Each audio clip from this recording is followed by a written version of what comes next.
Donc tu vois, je suis jeune copilote, un orage sur la route. Le commandant de bord ce jour-là a refusé d'éviter l'orage, on est rentré dans l'orage.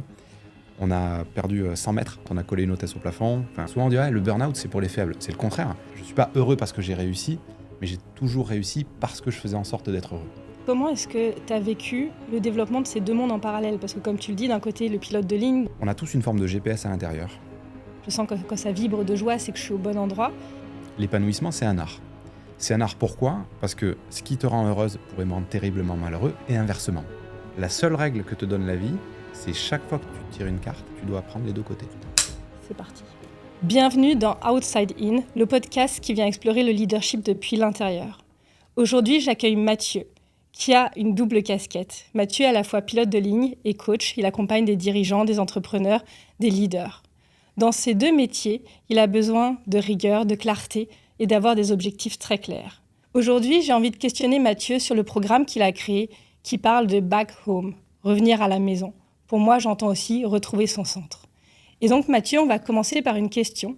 À quel moment as-tu perdu ton centre et as-tu besoin toi-même de faire ce chemin, de revenir à ta maison ? Alors bon, perdre son centre, je pense que ça nous arrive à tous et à plusieurs reprises. Moi, il y a un moment qui a été significatif dans mon parcours. Quand j'ai 13-14 ans, pour revenir un petit peu sur les faits, je ne sais pas trop pourquoi. On m'a posé plein de fois la question, j'ai pas d'explication, mais j'ai voulu être pilote de ligne. Et de ce moment-là, j'ai eu vraiment que ça en tête. Donc j'essaie de me donner un maximum de chance, je passe mon bac, je fais maths sup, maths spé, je réussis le concours de l'école nationale et je me retrouve chez Air France à 23 ans. Et 1 à 2 ans après, j'avais fait un petit peu le tour, on va dire, de la partie découverte de ce métier-là. Et je me suis retrouvé à pas vraiment me sentir bien, pas complètement à ma place. J'avais l'impression qu'il me manquait quelque chose. Et donc, c'était super difficile à vivre parce que d'un côté, en fait, j'avais réalisé mon rêve d'enfant. Et puis socialement, voilà, c'est un métier qui est assez reconnu, qui est assez prestigieux. Donc, tout le monde me disait, tu devrais être super content. Et pour autant, il me manquait quelque chose. Et en creusant, alors avec pas mal de choses, je suis allé voir un psy à l'époque, j'ai lu pas mal de bouquins sur le dev perso, je me suis renseigné sur YouTube en fouillant, enfin voilà, j'ai essayé un petit peu tout ce que je pouvais. Et je me suis rendu compte en fait du système de valeurs et qu'il y avait pas mal de valeurs chez moi qui n'étaient pas nourries, en tout cas pas dans ce métier de pilote de ligne, et qu'au-delà de l'aspect technique qui peut être très intéressant, il manquait un aspect plus émotionnel que j'ai cherché à développer ailleurs, tout simplement. Donc c'est vraiment là que j'ai la première grosse prise de conscience de c'est pas parce que quelque chose est sympa sur le papier, que ça peut être excitant, stimulant, que ça va forcément te nourrir et correspondre à qui tu es. Et voilà ce qui te permettra émotionnellement, en tout cas, d'être épanoui, heureux. Donc voilà, première prise de conscience. Oh, merci. Quelles sont les valeurs qui étaient trop mises de côté pour toi, qui t'empêchaient de te sentir en fait pleinement épanoui dans cette carrière de pilote ? Il y a plusieurs choses en fait. Déjà, c'est un métier de technicien. Si on comparait par exemple avec la médecine, je pense que ce qui doit le plus s'en rapprocher, avec la manière dont je l'imagine en tout cas, c'est le métier de chirurgien. C'est-à-dire que c'est des métiers très techniques. Alors, on nous demande de poser un avion, mais où peut-être que la place du relationnel est moins importante et où la stimulation, que ce soit intellectuelle ou émotionnelle, est moins importante. Donc oui, il y a un équipage, oui, c'est un travail d'équipe. Donc cette forme humaine, on peut l'avoir de ce côté-là, mais ce n'était pas en tout cas la manière dont moi je la recherchais. Et donc, comment est-ce que toi, tu as pu aller nourrir cette valeur et trouver ce lien avec l'humain qui te manquait un peu ? Alors, ça s'est fait en plusieurs temps, parce qu'en parallèle, en gros, moi, j'ai toujours eu une forme d'anxiété depuis gamin. Je stressais beaucoup avant les compétitions de sport, puis avant les examens scolaires, puis quand il a fallu passer les concours pour entrer chez Air France. Et donc, c'est vrai que j'ai toujours eu cette espèce de tension, de ne pas me sentir à la hauteur, et que je compensais par beaucoup, beaucoup de travail. Mais toujours cette tension et cette anxiété. Et puis, donc je rentre chez Air France et je découvre un peu par hasard, en tout cas on me conseille de faire de l'hypnose dans un premier temps. L'auto-hypnose est venue après. Et c'est marrant parce que moi j'ai une image à cette époque-là. Déjà, il faut se rappeler, on est les années 2009-2010. Donc l'hypnose est beaucoup moins connue en France. J'ai un parcours scientifique, très cartésien, je crois qu'en ce que je vois. Et l'image que j'ai de l'hypnose, c'est un espèce de charlatan avec son pendule qui va essayer de te faire perdre conscience et prendre le contrôle de ton esprit. Donc, image hyper négative. Et puis, un peu par défi, j'accepte de tester une séance. Et donc, il faut savoir qu'à l'époque, j'étais insomniaque. Je mettais 1 à 2 heures pour m'endormir. Je me réveillais 5-6 fois par nuit. Donc, j'étais souvent très, très fatigué. Et je sors de cette première séance à laquelle je participe vraiment sur le ton du défi, j'insiste dessus. J'étais là pour montrer que l'hypnose ne marchait pas. Je rentre chez moi, je dors bien. Donc là, je me dis, bon, coïncidence, voilà, il y a eu un petit coup de bol. Le lendemain soir, je rentre chez moi, je dors super bien à nouveau. 2 nuits d'affilée, ça faisait des années que ça ne m'était pas arrivé. 3e nuit, je dors bien à nouveau. Là, je me dis, c'est pas compliqué. Jamais de ma vie, j'ai réussi, en fait, 3 nuits d'affilée à dormir correctement. Il y a un truc. Et donc, si tu veux, j'ai pris conscience de la puissance de l'outil. J'ai commencé à me former à l'hypnose. Au départ, sans vraiment avoir de but, quoi. Je me suis dit, c'est génial, je veux comprendre. Je suis quelqu'un d'assez curieux, donc je voulais voir les mécanismes qu'il y avait et puis comment ça avait opéré sur moi. Et puis, petit à petit, je me suis laissé prendre au jeu. J'ai commencé à hypnotiser des copains et à glisser, en fait, vers le milieu de l'accompagnement. Ça se fait de manière assez naturelle, jusqu'à rentrer dans un centre de soins support à la cancérologie. Et c'est vraiment là, en fait, que, justement, cette valeur de l'humain, de la relation et quelque part de tout ce monde en fait émotionnel a commencé à me parler et à être nourri chez moi. Oh, merci, je trouve ça très très inspirant. La question que je me pose, c'est comment est-ce que tu as vécu le développement de ces deux mondes en parallèle? Parce que comme tu le dis, d'un côté, le pilote de ligne, donc qui est assez cartésien, qui rentre dans sa case, et en plus, c'est le genre de métier où vraiment on te met dans une case, j'imagine, qui va vers un milieu qui, à l'époque, était sans doute considéré comme très ésotérique. Ouais. Donc, comment tu t'es senti à ce moment-là, dans cette phase un peu d'entre-deux, avant d'être pleinement dans l'hypnose et dans le pilote? Comment ça s'est passé? Ça dépendait des moments et des environnements, justement. C'est-à-dire que quand je me forme à l'hypnose, dans la formation d'hypnose, je sais pas, on est 40, 50 élèves, quelque chose comme ça à l'époque, et que j'arrive avec mon statut, on va dire, de pilote de ligne, là, c'est plutôt de l'admiration. Donc, c'est cool, c'est le scientifique, c'est celui qui est carré. Et en fait, quelque part, je jouis de cette aura. Et donc, c'est plutôt confortable, plaisant. En plus, je te dis, moi, j'ai 27, 28 ans à l'époque. Donc, voilà, c'est plutôt sympa. En revanche, je déchante quand je sors du milieu de l'hypnose. Mes proches ne comprennent pas. Tout le monde pense que je fais n'importe quoi. Pas que je rentre dans une secte, mais pas loin. Et donc, en fait, je vais toucher du doigt des choses qui me parlent pas. Parce que moi, quand je suis à l'hypnose, déjà, ça réglait mes problèmes de sommeil. Ensuite, ça règle mes problèmes d'anxiété.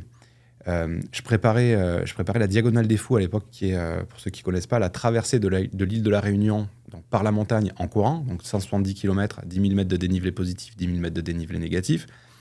Et l'auto-hypnose m'aide énormément à passer ce cap-là. Et donc, si tu veux, je vois tous les bienfaits de l'hypnose. Je vois ce milieu de l'hypnose qui est skié avec pas mal de ce que j'appelle un peu les sbabs, tu vois, ou les gens un peu ésotériques qui font des câlins aux arbres, mais avec qui ça se passe bien. Et dès que je sors de ce milieu-là, beaucoup de jugement. Donc, c'est un truc que j'ai du mal à appréhender, qui est un peu gênant avec mes proches, avec mes amis, avec ma famille. Et dans les cockpits, c'est pire. Tu vois, quand les rares fois où j'en parle pas trop au départ, mais quand j'en parle avec les commandants de bord avec qui je vole, moi je suis copilote à l'époque, c'est tout de suite, tu vois, on me fait le geste du pendule, je vois des hôtesses qui baissent les yeux parce qu'elles ont peur que je les hypnotise. Enfin, on nage en plein délire. Et c'est là que tu vois, c'est aussi ça qui m'a sensibilisé à nos perceptions aussi, c'est je réalise vraiment à quel point on peut avoir des images erronées et comment le manque de compréhension et de curiosité sur certains domaines peut amener à avoir des positions radicalement différentes et à créer des incompréhensions qui sont terribles. Donc à cette époque-là, c'est pas évident. Et puis, je pense que ce qui bouscule le plus mes proches, c'est de voir le temps que j'y passe, l'énergie que je mets dedans. Et enfin, c'est quelque chose qui devient une passion. Moi, j'ai l'impression qu'il y a un nouveau monde qui s'offre à moi. Et ce monde, en fait, il n'est pas compris. Donc, c'est difficile de voir que tu ne peux pas le partager avec tout le monde, et en particulier avec les personnes avec qui tu aimerais le plus le partager. Donc, je pense que c'est ça le plus difficile à l'époque. Ce qui est super intéressant dans le partage, c'est qu'on voit le cheminement de l'homme en toi et du thérapeute accompagnant, comme tu voudras le nommer. On a encore le pilote de ligne qui est là. Et cette confrontation entre les deux mondes, en fait, où tu le nommes, c'est ces croyances, les perceptions que chacun a qui font que dans la société aujourd'hui, on a autant de conflits. Comment est-ce que tout ça te permet aujourd'hui d'être un meilleur accompagnant, justement, pour des dirigeants qui peuvent parfois avoir l'habitude d'être aussi dans une case ou de penser que dans une case? Comment je vois? En fait, je vois surtout deux milieux qui se sont nourris. Bizarrement, je m'en rends compte d'abord dans l'autre sens. C'est-à-dire que la première chose que je vois vraiment évoluer, c'est mes feuilles de notes de pilote. C'est-à-dire que tu sais, les pilotes, tous les 6 mois, on passe au simulateur. On a une séance d'entraînement, une séance de contrôle, puis un camembert avec 9 compétences. On est noté sur chacune des compétences. la qualité de ton pilotage automatique, la qualité de ton leadership, ta façon de communiquer, la manière dont tu gères les automatismes, etc. Donc il y en a 9. Et je me rends compte que du moment où je m'intéresse à ces sujets humains, mes compétences en communication, en leadership et en travail en équipage, mes notes changent. Et donc je me dis, tiens, c'est marrant parce que le milieu, quelque part, qui rejette, même si le mot est fort, ce côté hypnose, mine de rien, il est impacté parce que mes notes s'améliorent, on me dit que je me positionne bien dans l'équipage, on me dit que je communique bien, et surtout, ce que je vois, c'est que c'est quelque chose qui a évolué. Je ne suis pas né avec ces qualités-là. Donc, ça m'encourage quelque part à me dire, et je pense que ça rassure le côté scientifique en moi, c'est ces trucs-là qui paraissent ésotériques. Déjà, ils ne le sont pas du tout, je pense qu'on reviendra dessus peut-être tout à l'heure, mais ces compétences-là, elles sont directement applicables dans la vie de tous les jours, et même dans un métier hyper technique comme le métier de pilote de ligne. Donc ça, si tu veux, c'est super rassurant. L'autre partie de ta question, c'est comment est-ce que peut-être la partie pilote vient aider la partie, on va dire, thérapeute, accompagnant. C'est sur la crédibilité. Moi, très tôt, en fait, il y a une anecdote assez marrante, mais où je me retrouve assez vite à travailler en cancérologie. Et donc déjà, devant un public de cancérologues, ma casquette de pilote de ligne, ça rassure. Dans un deuxième temps, il faut bien que ces cancérologues, ils expliquent à des patients que ça pourrait être intéressant d'essayer l'hypnose. Une fois de plus, en 2010, c'est beaucoup moins connu et médiatisé qu'aujourd'hui. Et il y a énormément en fait, de patients, je pense, qui m'ont fait confiance parce qu'ils savaient que j'étais pilote de ligne. Et dans la tête des gens, alors que voilà, le lien n'est pas direct, mais ils se disaient, il est pilote de ligne, donc il est sérieux, donc rigoureux, donc forcément, je peux lui faire confiance. Alors qu'une fois de plus, c'est des compétences très différentes entre le milieu de pilote et le milieu de l'accompagnement. Mais je pense que ça a été ma carte de visite quelque part, le métier de pilote. Et pour les dirigeants derrière, en fait, je suis confronté à des gens qui ont souvent des problématiques qui sont complexes, qui sont dynamiques. Et il faut se rappeler que le métier de pilote de ligne, si on sort du côté technicien de piloter un avion, qui n'est pas très difficile en soi, le cœur du métier, la compétence d'un pilote et pourquoi est-ce qu'on est bien formé, c'est essentiellement la prise de décision dans les moments difficiles. Donc évidemment, ça arrive quasiment jamais.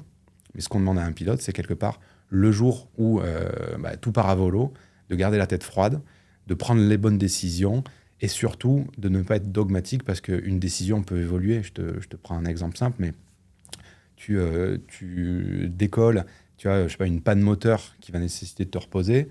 Cette panne moteur, elle peut quelque part derrière évoluer, il peut y avoir un feu qui se déclare. Et en fait, à chaque fois qu'une situation évolue, on peut être amené à revenir sur nos décisions, à prendre des décisions qui sont différentes et à devoir à chaque fois arbitrer avec un temps qui peut être critique. S'il y a un feu à bord, on sait que c'est 20 minutes pour se poser, sinon les soucis commencent à s'accumuler. On sait que c'est un travail en équipage. Déjà, on travaille minimum à 2. Sur les longs vols, on peut être jusqu'à 3 ou 4 en fonction de la durée du vol. Il y a aussi l'équipage commercial avec qui on doit discuter et qui compte sur nous parce qu'eux, ils sont en cabine et donc ils n'ont pas la vision technique de ce qui est en train de se passer. Et puis surtout, les passagers, entre 50 et 400 selon la taille des avions. Donc si tu veux, il y a tous ces paramètres-là. Et je pense que les dirigeants, quand ils sont accompagnés ou coachés par quelqu'un qui a l'habitude de gérer des situations complexes, qui a ce recul-là, qui est formé et qui a une forme de structure, en fait, on va dire, scientifique de l'esprit, je pense que c'est quelque chose qui les rassure beaucoup. Et ils se sentent tout simplement compris, peut-être un petit peu plus, que par quelqu'un qui a fait un parcours purement hypnose ou coaching. Merci pour ça. C'est des choses que je vois aussi. J'accompagne pas mal de dirigeants parce que moi aussi, j'ai un parcours dans l'entreprise avant en tant que manageuse. Et souvent, les personnes que j'accompagne viennent par le bouche à oreille parce que d'elles-mêmes, elles ont un peu cette réticence que tu nommes sur le côté ésotérique. On ne sait pas trop ce qu'ils font. C'est quoi un coach? Alors, l'hypnose, n'en parlons pas. Et puis, alors, si on part dans l'énergétique, là aussi, on va avoir des réactions parfois très mais qu'est-ce que tu fais? De quoi tu parles? Et je me rends compte que cette casquette de j'ai 15 ans dans la pharma, donc en fait, je suis aussi très ancrée, très cartésienne, ça aide. Mais je réalise qu'en fait, tu as aussi à boire et à manger sur ce marché. Et donc, beaucoup de dirigeants ou de managers qui auraient besoin de se faire accompagner ne se font pas accompagner. Aujourd'hui, quelqu'un qui justement a ce questionnement de comment trouver un bon thérapeute, accompagnant, coach ou je ne sais quoi, comment est-ce qu'il peut le faire, pour être rassuré en fait dans cette démarche de se faire accompagner? Bon, comme tu dis, première chose, bouche à oreille. C'est-à-dire, si tu connais quelqu'un qui s'est fait coacher, qui est content du coaching et qui a eu des résultats concrets et tangibles, c'est une très bonne chose. L'écueil, c'est les diplômes. Alors, on va dire que je presse pour ma paroisse. Moi, j'ai pas de diplôme de coach reconnu. Je me suis formé auprès des gens que j'estime être les meilleurs, que ce soit aux États-Unis ou en France. mais ce n'était pas forcément des écoles certifiantes. Et quelque part, je trouve que le diplôme peut quelquefois aveugler parce qu'on peut avoir développé des très bonnes compétences sans être passé par ces écoles-là. De la même manière que j'ai vu des gens passer par ces écoles-là et ne pas forcément avoir les qualités humaines, les qualités d'écoute, d'empathie ou plein d'autres choses dont on pourrait discuter, qui vont faire d'eux un bon coach. Donc, pour moi, en tout cas, le diplôme n'est pas forcément gage de qualité et n'est pas forcément synonyme de ce qu'on doit rechercher chez un coach. Donc, bouche à oreille, ça peut être une première approche. Deuxième approche, je pense que le plus simple, c'est de faire ce qui aujourd'hui en plus est à la mode, c'est-à-dire les appels stratégiques ou les appels découvertes, c'est-à-dire passer 20, 30 minutes, peut-être 1 heure avec le coach sur une session qui est gratuite et qui est sans enjeu et dont le but est double. Moi, ce que je dis toujours, quand je reçois quelqu'un sur un appel découverte, premièrement, je vais vous aider à y voir plus clair dans votre problématique et la manière dont vous la vivez. Ce qui fait que c'est tout bonus quelque part pour la personne qui cherche un coach. C'est-à-dire si déjà elle a l'impression que poser sa problématique auprès d'un coach et le reflet que le coach va lui en amener, lui amener plus de clarté sur ce qu'il veut, pourquoi il le veut, et quelque part la manière dont elle s'est retrouvée prisonnière de sa problématique, il y a déjà une première valeur ajoutée qui est très importante. Donc si on sent ça chez le coach qui nous propose l'appel découverte, ok, bon point. Deuxièmement, à quel point est-ce que le diagnostic que le coach va poser sur la problématique, il est précis. C'est-à-dire, est-ce que le coach est capable, en quelques minutes, en quelques questions, de se faire une bonne représentation, mais surtout, quelque part, d'avoir une idée des ficelles qui tirent la problématique. Troisième chose, est-ce que le coach va avoir une capacité à faire une ébauche de solutions? C'est-à-dire, évidemment, il ne s'agit pas de faire un coaching complet en quelques minutes, mais est-ce qu'il y a des pistes qui sont évoquées et qui font écho, en fait, à ce que le dirigeant vient trouver? C'est-à-dire, est-ce que quand le coach lui présente le diagnostic et les pistes de solutions, le dirigeant se dit « bah ouais, ça fait sens pour moi ». Et donc, je pense qu'il faut arrêter d'essayer de trouver quelque part sur le papier le bon coach et plutôt aller s'y confronter, passer du temps avec lui, faire cet appel découverte, faire une ou deux peut-être séances de coaching qui sont moins engageantes pour voir à quel point est-ce que l'approche me semble pertinente et surtout à quel point est-ce qu'on nous semble compatible. Et c'est toujours moi le deuxième volet que je mets en accent dans mes appels découvertes, c'est on va vérifier si on peut être compatible. Il y a plein de fois où j'ai réussi en fait à clarifier la problématique d'une personne, à l'aider à avoir des ébauches de solutions, mais lui dire aussi après, je ne pense pas être la meilleure personne pour t'accompagner. Et ça, je pense que c'est à nous aussi, les coachs, de faire quelque part le ménage dans notre profession.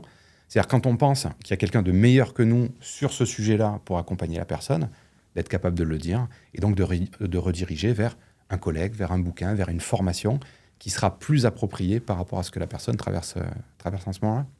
Et donc, dans les dirigeants que tu accompagnes, quelles sont les problématiques que tu vois le plus souvent émerger qui montrent qu'ils sont sortis en fait de cette maison, de ce centre de... Alors, il y a plusieurs choses. En gros, dans les critères qui montrent que la personne, elle s'est désaxée, perte d'énergie, manque de clarté, et on creusera sans doute ces points, mais comparaison, recherche de validation auprès des autres. En fait, que des signaux qui montrent que la personne, elle... en gros, ça va être peut-être même plus simple de répondre comme ça. Moi, je pars du principe qu'on a tous une forme de GPS à l'intérieur qui est assez claire. Moi, quand je demande à mon petit de 3 ans ce qu'il veut, il sait exactement ce qu'il veut, quand il veut et comment il le veut, tu vois. Et j'ai la chance, j'ai un joli terrain expérimental, j'ai 3 enfants à la maison. Donc, les gosses, ce qui est génial, c'est que ce GPS, il est parfaitement réglé encore. Il a très peu été modulé par l'école, la société, les parents, hein. Moi-même, des fois, j'essaie d'imposer un peu mes valeurs sur mes gosses. Et donc, ça peut créer des décalages qui ne sont pas forcément bons pour eux. Donc, on a tous ce GPS-là. Ce GPS, il n'arrêtera jamais d'émettre. Les gens, quelquefois, disent « Ah, je suis complètement perdu, mon GPS, il n'émet plus. » Ça, j'y crois pas une seconde. En revanche, ce à quoi je crois, c'est qu'il y a parfois plein d'interférences qui sont venues, quelque part, se superposer au signal initial. Et que du coup, c'est pas que le signal n'émet plus, c'est qu'on n'entend plus ce signal-là. Ces interférences, c'est quoi ? Ça peut être des peurs, ça peut être des croyances qui sont liées des fois à des mauvaises expériences qu'on a vécues, ça peut être l'avis des autres, ça peut être quelque part une société à laquelle j'essaie de me conformer, ou un groupe auquel j'essaie de me conformer, que ce soit un groupe professionnel, amical, social. Et donc, il y a plein d'interférences comme ça qui peuvent dérégler le GPS intérieur. Et donc, ce que j'essaie de faire, moi, au départ, c'est déjà de faire prendre conscience à la personne, que j'ai l'impression qu'il y a un écart entre ce qu'elle ressent et ce qu'elle perçoit de l'extérieur. 2, que son GPS, il n'a jamais cessé d'émettre.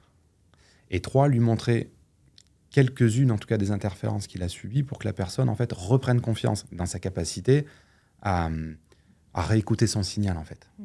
Et ce signal, pour moi, il va garantir 2 choses. La première, c'est l'épanouissement, qui arrive assez vite.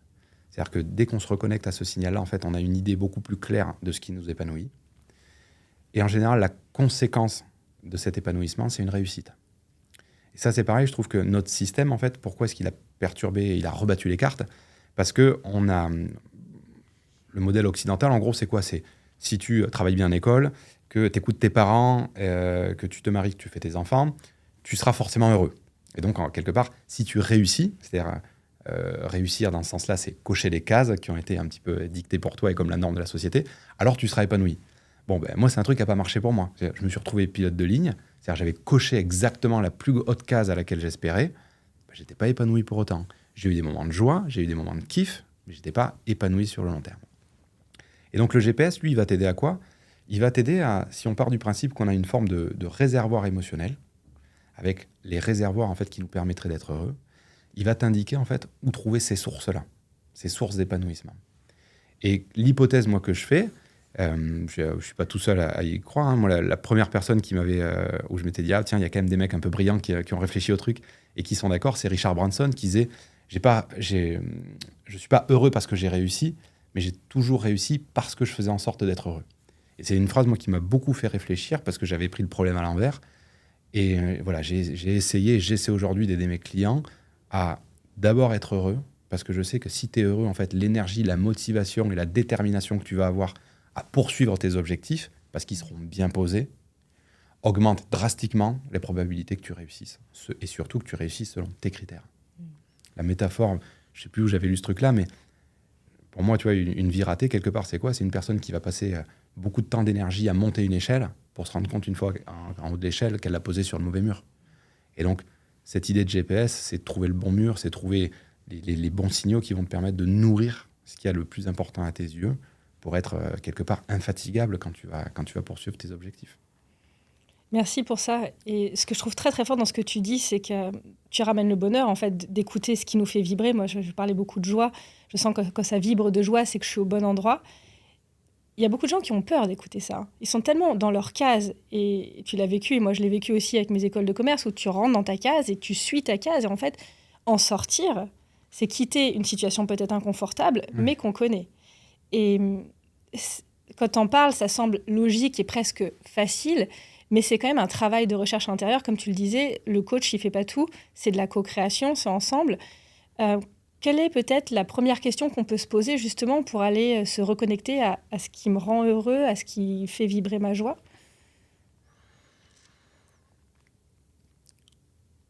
Je pense que la première question, c'est qu'est-ce qui me donne de l'énergie?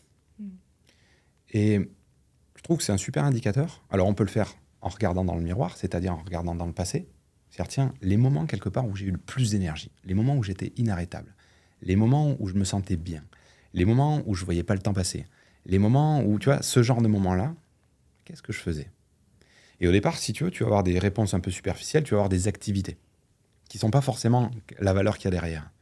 Et ce qui va être intéressant, c'est quand tu commences à voir ces activités, imaginons, je sais pas, quelqu'un, tiens, quand je passe du temps avec mes enfants, tiens, quand je fais du sport, quand je cuisine, quand je vais voir une expo, peu importe, tu vois, de partir des moments et de se dire, dans ces moments-là, c'est quoi en fait qui me touche? C'est quoi qui me plaît?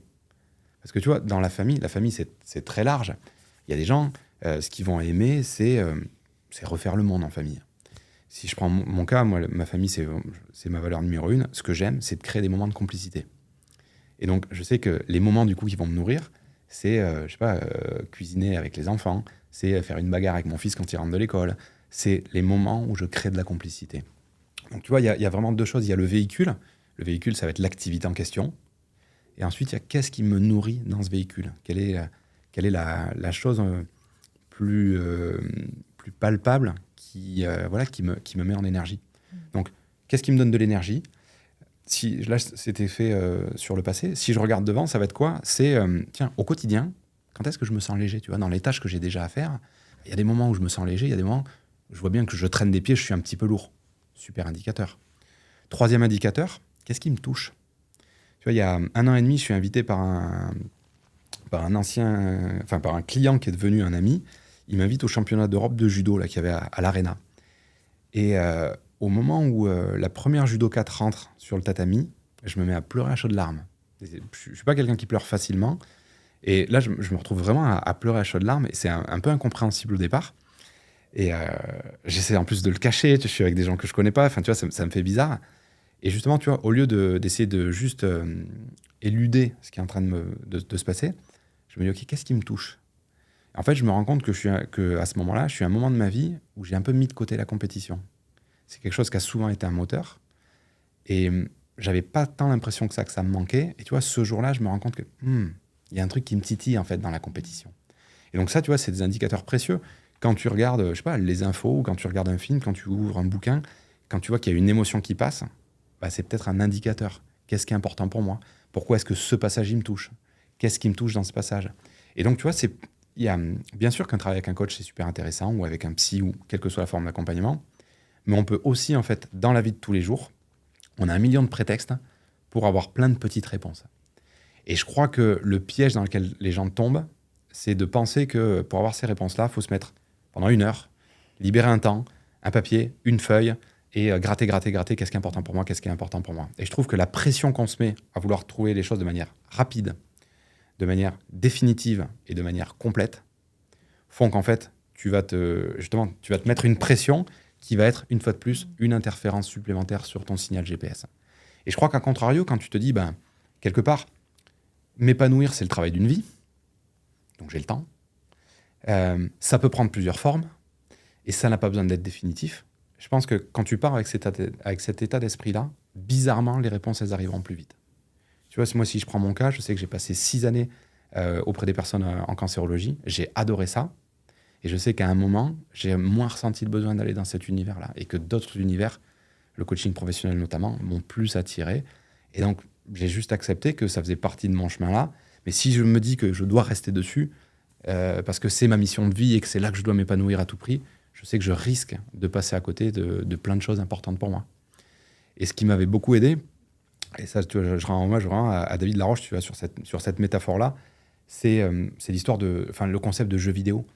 Je considère que chaque expérience, c'est une manière de me développer en tant que personne, d'apprendre ce que j'ai à apprendre. Et quand j'ai appris ce que j'avais besoin d'apprendre dans cet univers-là, la personne que je suis devenue, elle est promue à l'univers suivant, dans lequel je vais tirer d'autres choses. En gros, je me considérais longtemps comme un handicapé émotionnel et relationnel.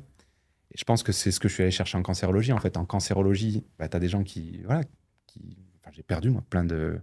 Alors, j'ai pas le droit de dire patient parce que je suis pas médecin, donc de clients, même si j'aime pas trop le mot dans ce milieu-là. Et ces gens-là m'ont appris à jouer sans masque, à créer des relations, à enlever les enjeux et à voir qu'est-ce qui reste, en fait, une fois qu'une personne elle est confrontée à la mort. Et je pense que quand j'étais à l'aise avec tous ces sujets-là, le besoin de rester en cancérologie, il est parti. Et j'ai ressenti un autre besoin qui était une autre tare, entre guillemets, que j'avais. Et ça aussi, tu vois, je pense que c'est un super moyen quelque part, de regarder ce qui est important pour toi, c'est de regarder où est-ce que tu as des difficultés. Enfin, pourquoi je dis ça? Il y a beaucoup de gens, en fait, qui se jugent d'être passés d'un projet à l'autre. Ou de ne pas encore avoir trouvé une espèce de ligne directrice qui puisse tout relier. Et je crois que la ligne directrice, quelquefois, c'est juste accomplir ce que tu as à accomplir à un moment donné et venir te nourrir de différentes expériences. Moi, la cancéro, elle m'a apporté ce côté relationnel, ce côté humain, et apprendre moi-même à être à l'aise avec plein d'émotions avec lesquelles j'étais très mal à l'aise. Et quand quelque part ces compétences ou ces qualités, elles ont été développées, je suis allé chercher les autres qualités sur lesquelles j'étais plus fragile et moins développé. Et je crois que là, c'est pareil, tu vois, souvent on se met de la pression en disant est-ce que ça, c'est la bonne direction pour moi? Est-ce que c'est le bon choix? Est-ce que c'est la bonne décision? Juste avant l'enregistrement, là, j'accompagnais une nana qui a un choix professionnel fort à faire et qui se mettait beaucoup de pression. Est-ce que je prends l'option A ou l'option B? Et en fait, c'est pareil, c'est très difficile, je trouve, de choisir entre deux options en faisant les plus, les moins. Et ce qu'on a fait, en fait, j'ai dit, tu sais quoi, on va mettre de côté toutes les options pour l'instant. On va voir, toi, vers quoi est-ce que tu as envie d'aller, mais en tant que personne, en tant que femme. C'est-à-dire, toi, dans 10 ans, qu'est-ce que tu as envie de raconter à ta petite? Dans 10 ans, qu'est-ce que tu aimerais raconter à tes amis? Quel type de femme est-ce que tu as envie d'être? Et en fait, une fois qu'on a défini ce truc-là, c'est ça pour moi, tu vois, le back home, revenir à la maison. On peut prendre les deux options qu'elle avait, ou même d'autres, et se dire, laquelle de ces options a le plus de chances de nourrir la personne que j'ai envie de devenir. Ce qui fait que du coup, la mauvaise décision, elle n'existe plus. Parce que peut-être qu'elle fera 1 an, 5 ans, 10 ans dans le choix qu'elle va prendre. Peut-être que le choix, c'était pas le bon. Mais si ce choix, quelque part, il lui a appris à développer ce dont elle avait le plus besoin de développer à ce moment-là, bah alors c'était forcément un bon choix. Même s'il n'a pas duré longtemps. Pareil pour les relations, pareil pour plein de choses. Tu vois, quand j'entends dire, ouais, j'ai perdu 5 ans de ma vie avec ce mec ou avec cette nana, bah, sans doute pas. Enfin, déjà, il y a peu de chances que tu restes 5 ans dans quelque chose où tu es qu'à perte. Et deuxièmement, qu'est-ce que tu en as appris? Qu'est-ce que tu en as compris? Qu'est-ce que tu en as tiré? Et si quelque part, ça t'a permis de développer des choses ou de te rapprocher, de quitter, bah, je suis pas sûr que ça soit une perte, en fait, cette relation. C'est vrai qu'on se met souvent dans ces carcans et comme tu le dis, on cherche un fil rouge parce qu'on veut rentrer dans une case, en fait. Je crois qu'on est nos propres chefs et on se fait du mal à nous-mêmes. On est les pires leaders de nous-mêmes, en fait. On est vraiment quelqu'un qu'on ne voudrait pas avoir en tant que manager et pourtant, on cherche à créer une histoire forcément partout en permanence. Et quand on regarde ton histoire, je la trouve vraiment hyper intéressante. De pilote de ligne à la cancéro, à aujourd'hui accompagner des dirigeants, on pourrait dire qu'il n'y a pas de lien. Et pourtant, la confrontation à la mort t'a permis aussi de laisser mourir des choses, en fait. Et je pense qu'il y a un moment où, à vouloir rentrer dans une case, c'est sûr qu'on perd son GPS et on perd aussi sa joie. Et pourtant, c'est quelque chose qu'on entend régulièrement au top des entreprises, avec ces managers qui se mettent énormément de pression parce que tu as la pression extérieure, la pression intérieure, et qu'en plus, quand ton GPS ne marche pas, c'est compliqué. Tu pourrais nous partager un exemple d'une personne où il y a vraiment eu un fort avant-après, où ce dérèglement du GPS a pu être ajusté et donc permettre à cette personne de, à nouveau, avoir un impact qui était juste pour elle? J'en ai plein. Avant de rentrer dans l'exemple, il y a quelque chose qui me semble important, c'est pour aider les gens à y voir plus clair par rapport à ces sujets-là, c'est ce qui, quelquefois, fait que, justement, on peut aller jusqu'au burn-out ou qu'on peut accepter des situations qui nous semblent inacceptables et que l'extérieur fait que nous dire, non, mais tu vois bien, là, tu fais n'importe quoi, tu fais trop d'heures, ou... ce genre de message-là. C'est ce que j'appelle la séduction. J'ai beaucoup travaillé, par exemple, avec des fonds d'investissement qui payent très fort. Et dont le bonus financier, en tout cas le package financier, a complètement séduit les gens qui avaient signé. Qu'est-ce qui peut se passer? Imaginons que tu sois quelqu'un d'assez tendre, que tu n'aimes pas trop les conflits, tu n'aimes pas trop les milieux agressifs ou compétitifs, mais qu'à un moment, pour X ou Y raison, tu estimes que ta famille elle a besoin d'argent et donc tu te laisses séduire par ce genre de package. Tu risques d'arriver dans un milieu qui est très compétitif, parfois agressif sur les manières de parler, ou en tout cas très direct et très bousculant pour certaines personnes. Donc il y a des gens à qui ça correspond à leur nature. Et une fois de plus, moi je ne suis pas là pour dire est-ce que c'est bien ou mal. Je trouve qu'il y a des gens qui s'épanouiront vachement dans ces milieux-là. J'en ai rencontré plein. Et j'ai rencontré des gens qui se sont fait broyer dans ces milieux-là. Donc c'est un autre sujet. Et donc imaginons que tu es quelqu'un de très sensible, très doux, qui n'aime pas le conflit, qui aime qu'on enrobe beaucoup les choses, qui a un rythme plutôt doux. Et parce qu'à un moment tu te fais séduire par ce package, tu rentres là-dedans. Ce qui risque de se passer, c'est quoi? Tu rentres dans ce milieu-là. Dans ce milieu-là, les nouvelles conditions deviennent la norme. Donc tu vas commencer à douter de toi en disant si moi je n'y arrive pas alors que les autres y arrivent autour de moi, c'est peut-être que j'ai un problème. Et là, on commence à sortir justement du GPS. C'est-à-dire qu'au lieu de se dire peut-être que je ne suis pas compatible avec ce milieu-là, je commence à dire j'ai un problème puisque les autres y arrivent. Premier symptôme, on avait dit tout à l'heure, la comparaison. Je suis en train de me comparer, il y a de grandes chances que je sois en train de faire une bêtise. Deuxième chose, je n'ai pas questionné quelque part la contrepartie de ce package-là, et donc je me laisse séduire par ce package-là, et je me le fixe comme seul objectif, obtenir mon package, obtenir ma rémunération variable, obtenir mon bonus. Et donc pour ça, je vais être prêt à faire des sacrifices. Et en général, qu'est-ce que je vais sacrifier? Ce qui est le plus important pour moi. Et c'est comme ça qu'on se retrouve avec des gens en fait, qui vont quelquefois aller jusqu'au burn-out, c'est-à-dire ils vont s'acharner. En général, en plus, c'est plutôt les bons élèves, c'est plutôt les gens résistants. Souvent, on dirait le burn-out, c'est pour les faibles. C'est le contraire. C'est-à-dire que la personne qui est faible, entre guillemets, j'aime pas ce terme, ça laisserait imaginer qu'il y a des gens forts, des gens faibles, mais on va dire que c'est ce qui est communément admis. Donc, la personne faible, en fait, dès qu'il va y avoir la difficulté, elle va abandonner. Donc, c'est pas gênant. Ce qui est gênant, c'est la personne très forte qui va dire je continue un peu plus, puis je tiens jusqu'à la fin de l'année, puis je tiens jusqu'au prochain bonus. Et je tiens. Et c'est celle-là, en fait, qui a le plus de chances, en fait, de faire un burn-out et d'exploser après. Maintenant, du coup, si on revient à l'exemple concret, je reçois justement une nana qui bossait dans un fonds d'investissement et on traite différents sujets et tout ça. Et à un moment, elle me dit, voilà, comme symptôme, ce qu'elle a, elle a un gamin qu'elle n'arrive pas à coucher le soir. Il a, je sais pas, 5 ou 6 ans à l'époque. Et elle met plus d'1 heure, 1 heure et demie à le coucher le soir. Et donc, je commence à creuser tout ça. Elle me dit, ouais, je suis obligé de faire tout un tas de rituels. Il faut que je lise des histoires. Il faut que je joue ci, il faut que je joue ça. Dans la chambre, il faut qu'il y ait comme ci, comme ça, etc. etc. Je dis, bon, bah, écoute, on va s'intéresser aux valeurs de ton gamin et on va voir ce qu'on peut faire. Je dis, qu'est-ce qui valorise beaucoup ton gamin, c'est-à-dire, qu'est-ce qu'il aime par-dessus tout? Et là, en fait, je vois cette nana pleurer. Donc, je lui demande ce qui se passe. Elle me dit, ben, j'en sais rien, en fait. Et cette nana, donc c'était son 3e ou 4e enfant à l'époque, elle était tellement justement partie sur la chasse à son bonus pour payer les bonnes écoles à ses enfants, pour leur donner, c'est-à-dire avec une super intention au départ, qu'elle en avait oublié en fait pourquoi elle avait fait ses gamins. Elle passait très peu de temps avec eux, elle connaissait plus ses gamins, et ma question qui était en plus anodine, où je cherchais pas du tout à la mettre en défaut, en fait, lui fait prendre conscience qu'elle connaît pas son gamin. Et quand on creuse un peu, qu'est-ce qui se passe? Son gamin, qui en gros est globalement élevé par la nounou, ne voit sa mère qu'au moment du coucher. Normal qu'il ait du mal à dormir. Et ce qu'il sait, c'est que s'il fait un caprice, s'il embête sa mère, c'est la seule façon dont il a une chance de gagner 1 heure, 1 heure 30 d'attention de sa mère avant d'aller au lit. Donc c'est pas étonnant qu'il ait fait ça. Parce que lui, qu'est-ce qu'il fait à travers ça? Il nourrit son système de valeurs. Le système de valeurs d'un gamin, c'est quoi à peu près à cet âge-là? Le jeu, les frères et sœurs, et l'attention et l'amour de ses parents. Et la seule façon en fait dont il a trouvé pour nourrir quelque part son système de valeurs, c'est-à-dire l'attention et l'amour de sa mère, c'est de foutre le bordel le soir, c'est de pas dormir, c'est de lui casser les pieds, parce qu'il sait qu'au moins, même si c'est désagréable, il a 1 heure, 1 heure et demie seul avec sa mère. Oh. Et donc là, tu vois, le travail, il a été quelque part facile, parce qu'une fois qu'elle a vu ça, l'avant-après, il a été immédiat. C'est-à-dire, qu'est-ce qu'elle a appris à faire? Elle a appris à s'intéresser à son gamin. Elle a appris à, d'elle-même, en fait, chercher à jouer avec lui. En fait, son gamin, quand le soir, elle jouait 15-20 minutes avec lui, il avait reçu quelque part sa dose d'attention. Son GPS lui avait indiqué la bonne source. Il avait rempli ses réservoirs émotionnels. Et donc, il pouvait s'endormir beaucoup plus facilement. On apprend tellement en observant les enfants, en fait. Hein. Combien de dirigeants auraient besoin aujourd'hui de se remettre dans cette peau de l'enfant de 6 ans et se poser la question de quoi là j'ai besoin? Est-ce que j'ai besoin d'aller jouer plutôt que d'aller à un meeting encore qui va servir à pas grand-chose?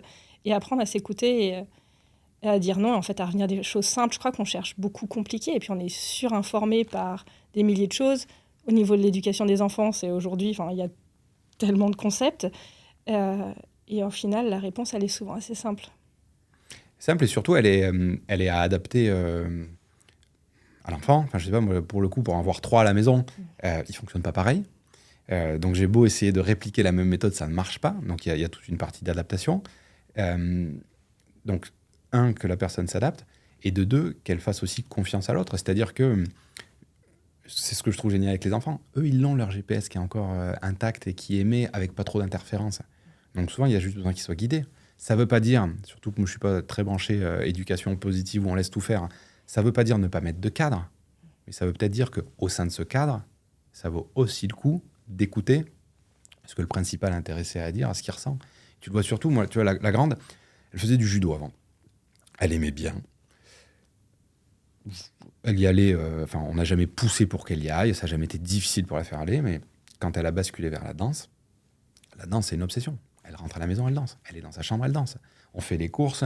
Si on s'arrête trop, à regarder quelque chose dans un rayon, elle est en train de tourner sur elle-même. Et en fait, c'est tous ces petits signaux en fait, qui nous montrent qu'une personne, elle est au bon endroit. C'est qu'est-ce que la personne fait spontanément? Qu'est-ce qu'elle fait quand personne la regarde?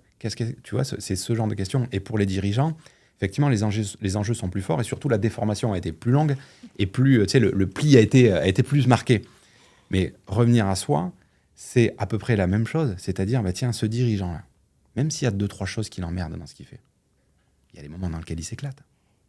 Et pourquoi est-ce qu'il ne s'autorise pas aujourd'hui, peut-être à passer, 100% ça serait illusoire, mais 80% de son temps à faire dans ce qui l'éclate le plus.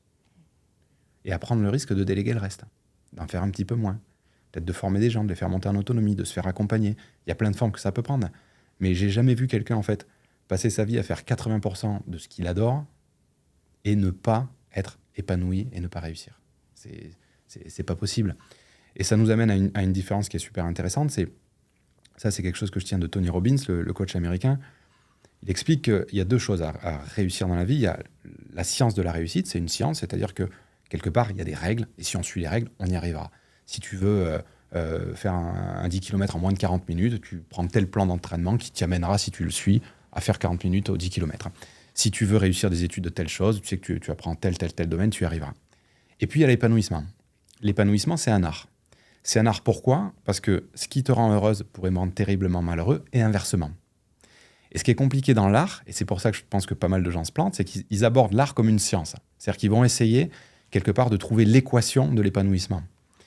Et le principe de l'art, c'est que comme c'est très différent d'une personne à l'autre, il va falloir s'écouter. C'est-à-dire qu'il n'y a pas les réponses à l'extérieur. Il n'y a aucune réponse toute faite. Et c'est même pire, c'est que les réponses, elles peuvent changer au cours d'une vie.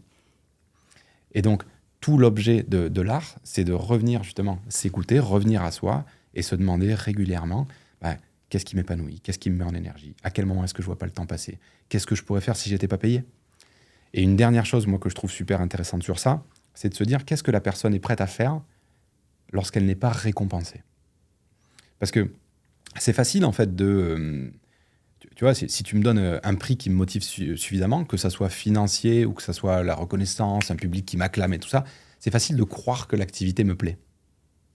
Ce qui est intéressant, c'est de se dire, c'est quoi les activités où même quand je suis pas bon, même quand je cravache et que j'ai l'impression de ne pas avoir de résultats, je m'en fous, en fait, je prends plaisir à l'activité par elle-même.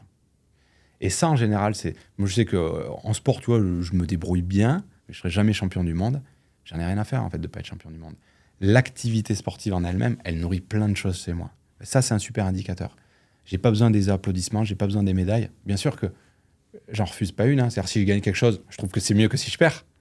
Mais j'ai pas besoin de cette victoire pour me sentir bien. Et ça, c'est pareil. Moi, je suis en coaching, j'étais pas du tout quelqu'un qui avait des facilités en hypnose pareil. En revanche, je savais que s'il fallait que je passe des heures et des heures et des heures à me casser la tête sur la problématique d'une personne, je n'avais rien à faire. En fait, ça me nourrissait suffisamment pour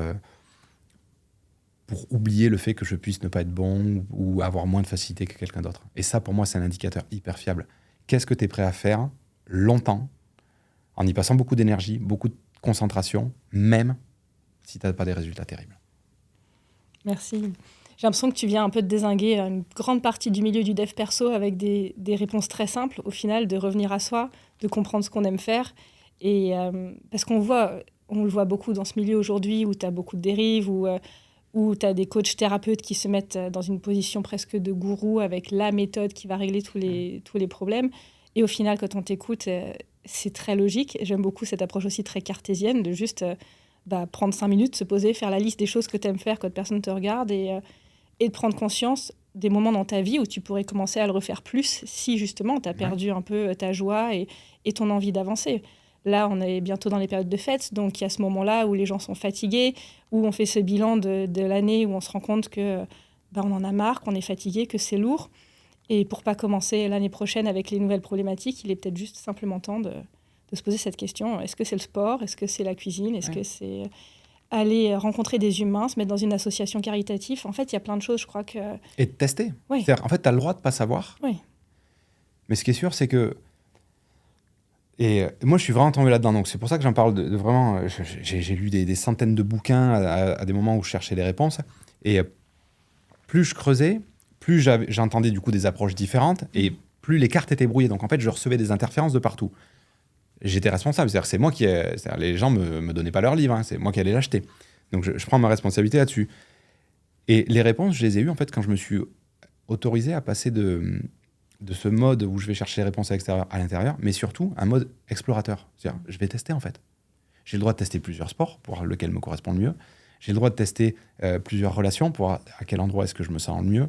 J'ai le droit de tester plusieurs métiers pour voir à quel endroit est-ce que je me sens le mieux. J'ai le droit, je peux décider d'arrêter des amitiés parce qu'elles ne me correspondent plus. J'ai le droit d'en créer des nouvelles. J'ai le droit d'en ajuster certaines. C'est pas aussi forcément j'arrête ou je continue. Donc il y a plein de choses en fait qui peuvent se passer, mais la logique d'exploration souvent en fait amène beaucoup plus de réponses. J'ai eu il y a quelques années la chance de rencontrer Mike Horn. On l'a eu à bord, donc on a discuté pendant quelques heures dans le cockpit. C'était génial. Et Mike Horn en fait, il a dit pareil, quelque chose qui m'a beaucoup touché. Il dit, moi, pour me lancer dans un projet, alors je vais mal le paraphraser, mais il disait, j'ai besoin d'avoir que 5% des réponses. Les 95% restants, en fait, elles viendront dans le projet, en fait. Quand je marcherai dans la jungle, quand je suis avec mon voilier en train de traverser l'Atlantique, les réponses, elles arrivent à ce moment-là. Et ça, c'est pareil, je trouve qu'une fois de plus, la parentalité, c'est un super terrain d'expérimentation parce que Tu peux planifier tout ce que tu veux avec un gosse, tu vois, ça va jamais se passer comme tu l'as imaginé. Et donc, il y a bien un moment où il va falloir se confronter à ça. Et donc, qu'est-ce que je fais? Comment j'ajuste en fonction de ce qui est en train de se passer?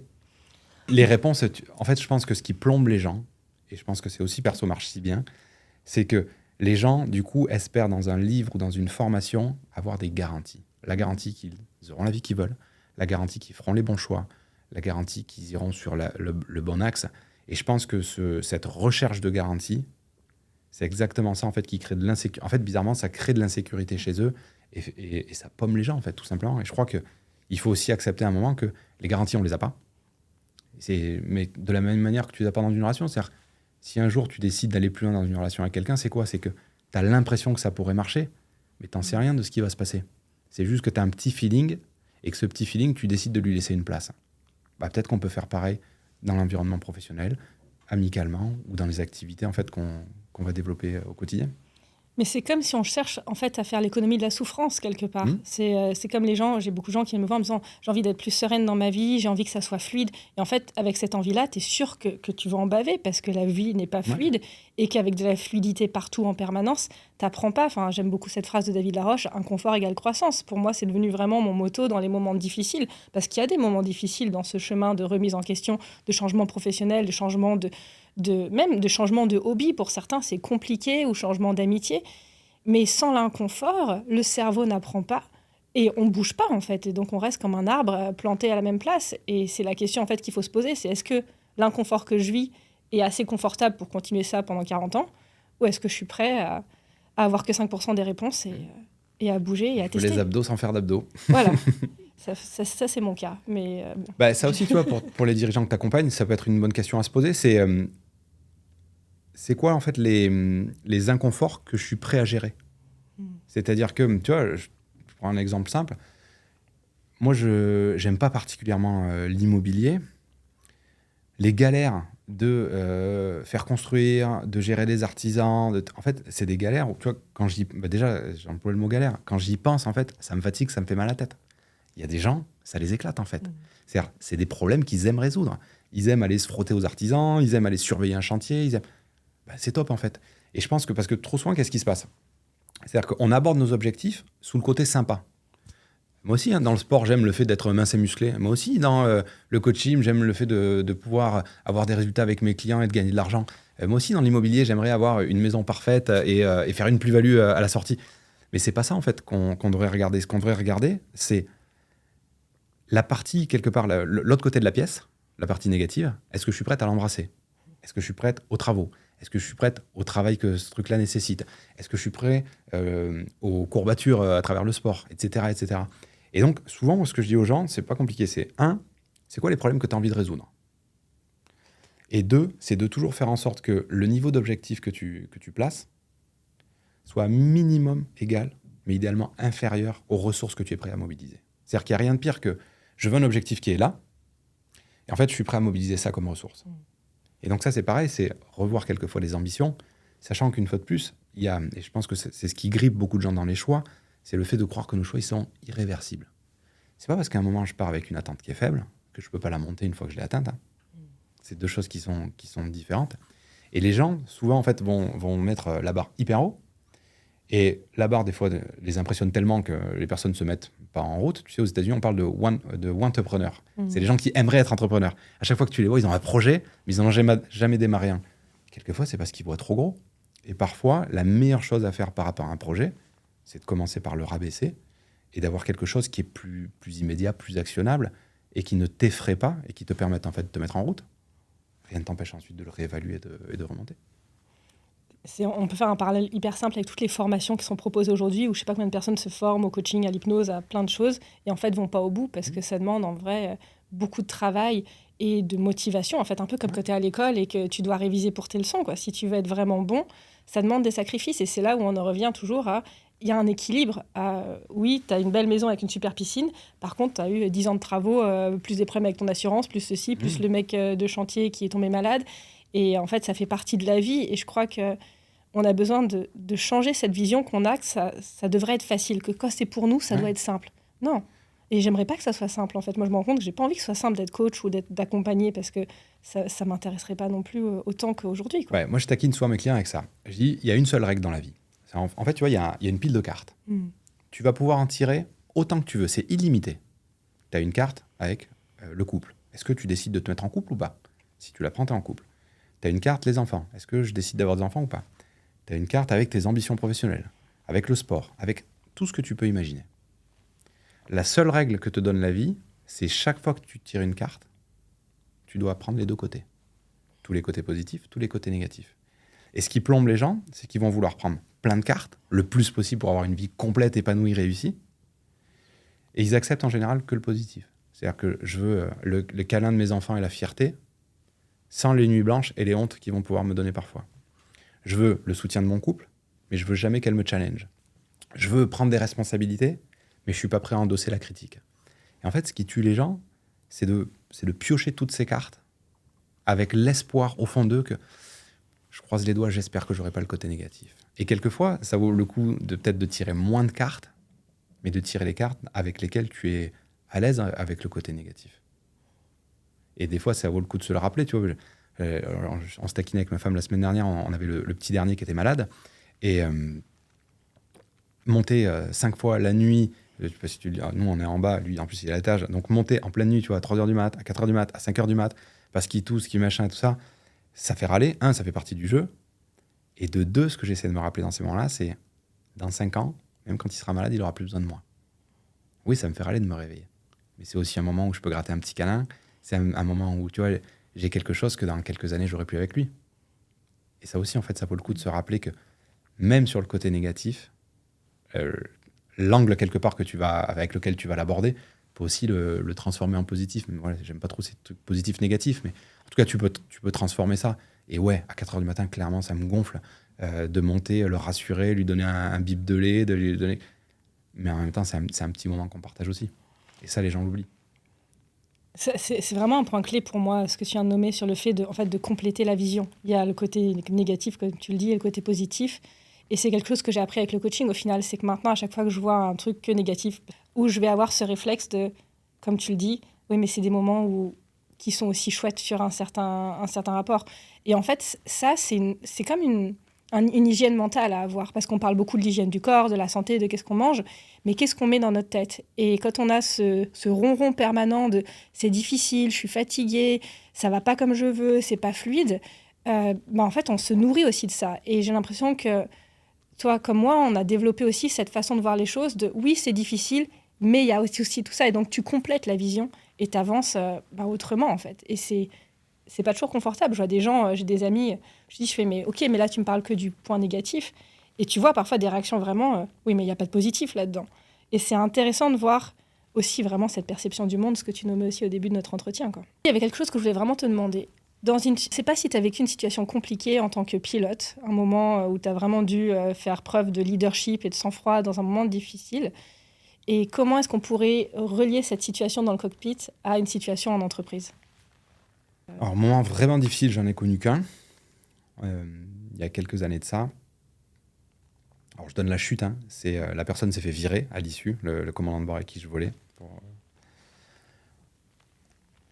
On se retrouve, on rentrait de Hambourg, donc on faisait Hambourg-Paris. Il y avait un orage sur la route.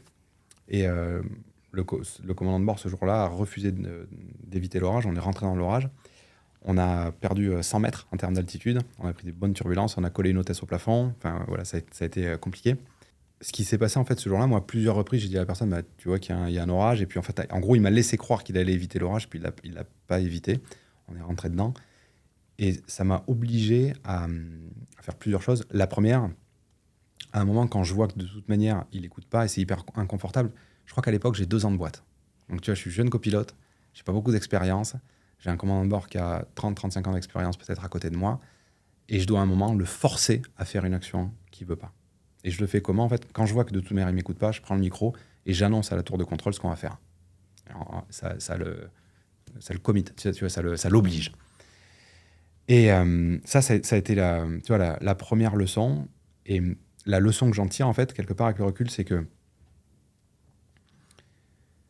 il y a un moment, si tu si tu te diriges vers des métiers de responsabilité, où il faut endosser la responsabilité jusqu'au bout, y compris si c'est de casser les codes et d'aller au-delà de sa hiérarchie. La deuxième, c'est que, donc tu vois, on se posait tout ça, et moi j'ai un cas de conscience, c'est est-ce que j'en parle ou pas, tu vois. Et je me dis, mais attends, d'un côté, je me dis, c'est inadmissible ce qui vient de se passer, et en même temps, je me dis, attends, t'as 2 ans de boîte, le mec il a 35 ans de boîte, qu'est-ce qui va se passer, à qui t'en parles, qu'est-ce qui se passe. Et j'appelle une personne qui avait été mon mentor dans le métier de pilote de ligne, qui m'avait un petit peu aidé à préparer les sélections et tout ça, parce que moi, j'avais personne de ma famille qui était dans ce milieu-là, dans le milieu aéronautique. Et cette personne me dit, imagine si demain il recommence, mais que l'avion ne s'en sort pas comme le vôtre, et que tu mets 300 personnes par terre, enfin qu'il met 300 personnes par terre, est-ce que tu dors la nuit? Et la réponse, tu vois, elle est évidente. Et ce truc-là m'apprend plusieurs choses. Un, l'art de recadrer, j'ai trouvé ça génial, parce que tu vois, c'est pas quelqu'un qui a fait du coaching, mais il a tout de suite su comment décaler le « est-ce que je dois aller parler ou pas ?» C'est « ok, est-ce que tu dors tranquille si ce mec-là tue 300 personnes ?» Bon, la réponse, elle est non. Elle est évidente. Et c'est quelque part d'aller jusqu'au bout, c'est-à-dire, quand tu... une fois de plus, quand tu as ce degré de responsabilité, il y a des sujets auxquels tu peux pas te soustraire. Il y a quelqu'un qui a déconné volontairement, il faut aller au bout, et quelque part, il faut avoir le courage des actions que tu as initiées. Et donc ça, en entreprise, bien sûr que ça se transpose tous les jours. Et sur ça, en plus, je trouve que l'aéronautique est un super terrain d'expérimentation, parce que il y a ce qu'on appelle un gradient d'autorité, quand tu as 2 personnes qui n'ont pas le même niveau hiérarchique. Et donc, la personne qui est en dessous peut avoir tendance à s'écraser. Dans le métier de pilote, on a trouvé un truc super, c'est qu'à chaque fois qu'il y a une décision qui doit être prise, le copilote parle en premier. Pourquoi ? Parce qu'on estime qu'un commandant de bord pourra plus facilement dire « non, je ne suis pas d'accord avec ta décision », qu'un copilote, une fois que le commandant de bord aurait dit bah, « écoute, on va faire ça », c'est beaucoup plus coûteux en termes de ressources mentales et émotionnelles pour un copilote de dire au commandant de bord « non, tu fais de la merde, on va faire différemment ». Et donc l'aéronautique nous propose ces outils-là. Quand il y a une décision à prendre, normalement, en temps normal, le copilote parlera toujours en premier. Et ça, tu vois, typiquement, je trouve que c'est une super pratique et qu'elle gagnerait à être plus appliquée en entreprise, plutôt que le patron qui va dire bah, « écoutez, j'ai pensé à ça, qu'est-ce que vous en pensez ?» Ouais, tu viens de dire que tu avais pensé à ça. Donc, tu sais que tu es déjà en train d'orienter. Et le pire, c'est que pour moi, plus tu es charismatique, en gros, plus tu es à l'aise avec une certaine forme d'aura, d'autorité, et à l'aise avec les mots, avec l'influence, plus tu devrais faire attention à ce que les personnes en dessous de toi aient accès à la parole en premier, parce que tu prends le risque en fait d'un aveuglement. Et l'aéronautique est bourrée, alors plus ces derniers temps, parce qu'il y a eu un gros travail qui a été fait là-dessus sur les facteurs humains, mais historiquement, l'aéronautique est truffée de moments où des copilotes ont vu une situation que le commandant de bord n'a pas vue, mais ils se sont tus, et il y a des cultures où c'est encore le cas. Donc ça, je pense que c'est... Ouais, moi, c'est un événement qui m'a marqué. Merci Mathieu, on va en rester là.